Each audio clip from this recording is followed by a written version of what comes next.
What if the greatest ship in history is not lost, but simply waiting to be found? For thousands of years, people have asked the same question. Where is Noah's Ark?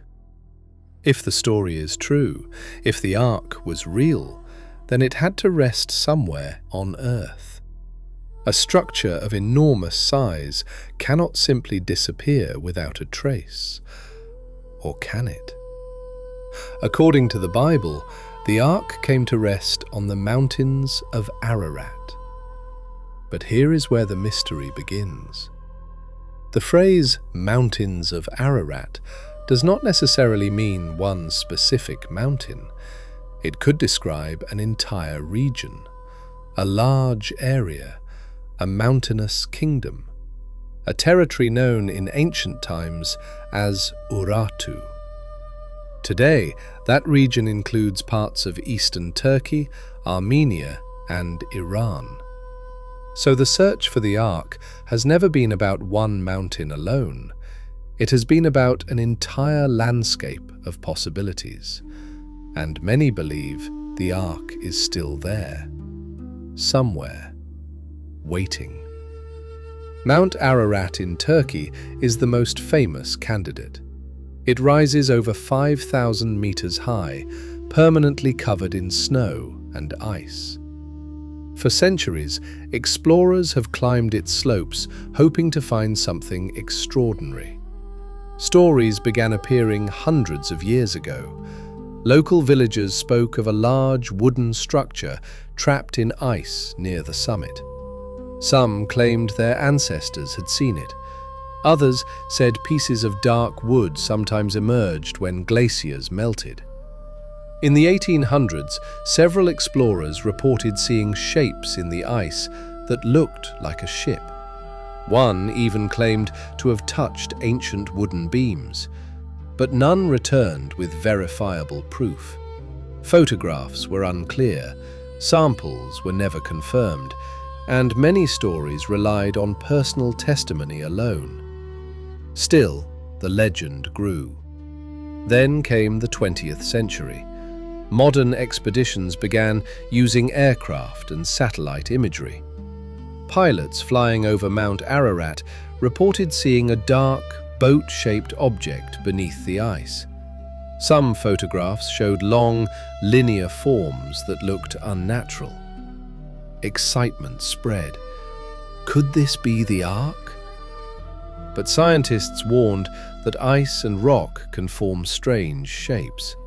From high altitude, natural formations can appear artificial.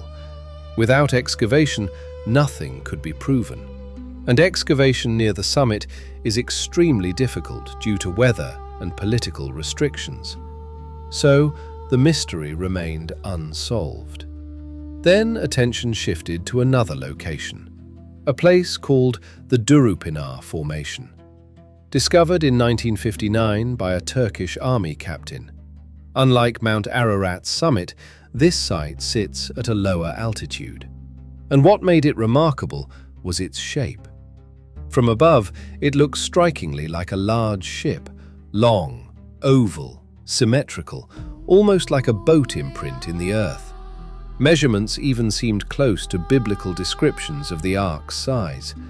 Some researchers claim to detect patterns underground that resembled structural ribs. Ground-penetrating radar scans were performed. Supporters argued this could be the remains of a wooden vessel, fossilized over time. But geologists offered a different explanation. They said the formation is a natural result of mud flows and rock erosion, a coincidence of shape. No confirmed wood, no artifacts, no tools, no signs of human construction. Still, believers continue to study the site, and debates continue to this day. But Mount Ararat and Durupinar are not the only theories. Some researchers believe the Ark could be in Iran. Ancient texts sometimes refer to mountains further east. There are reports from remote Iranian mountain ranges describing large wooden remains found at high altitudes. However, These areas are difficult to access and rarely studied. Political situations and harsh terrain limit exploration. Then there is Armenia. Some Armenian traditions say the Ark rested within their historic highlands. Old monasteries even preserved stories of sacred wood believed to be from the Ark. But again, no confirmed scientific evidence exists. So the question remains, are we searching in the wrong places, or are we expecting the wrong kind of evidence? Consider this: wood does not last forever. Over thousands of years, it decays. It can rot, burn, collapse, or be buried. If the Ark existed, it may not look like a ship today. It could be fragments, traces, or nothing visible at all. It could be buried under layers of rock and ice, or dismantled by ancient people long ago. After all, usable wood in ancient times was valuable. Imagine discovering a giant, abandoned wooden structure in a harsh landscape. Would people really leave it untouched, or would they reuse its materials? This possibility changes everything. Maybe the Ark was found long ago and slowly taken apart by generations who needed the wood to survive. If so, the Ark may have vanished piece by piece, not by mystery, but by practicality. And then there is another idea. Some scholars believe the Ark story could be symbolic, a story teaching moral lessons about humanity, survival, and renewal. But symbolism does not necessarily mean fiction. A symbolic story can still be rooted in a real event, a great flood, a great survival, a great memory passed down.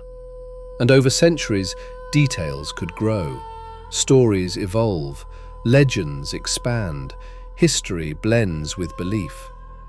But one thing is certain: the fascination with Noah's Ark has never faded.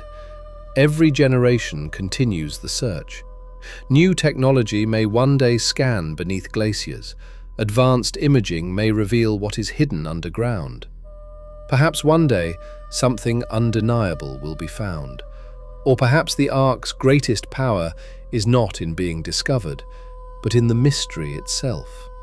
A mystery that inspires exploration, faith, curiosity, and imagination. So where is Noah's Ark? On Mount Ararat? At the Durupinar site? Hidden in Iran? Lost in Armenia? Or already gone, reclaimed by time? No one can say for sure, and maybe that is what keeps the story alive. Because as long as the Ark is missing, the search continues. And sometimes, the search is what truly matters.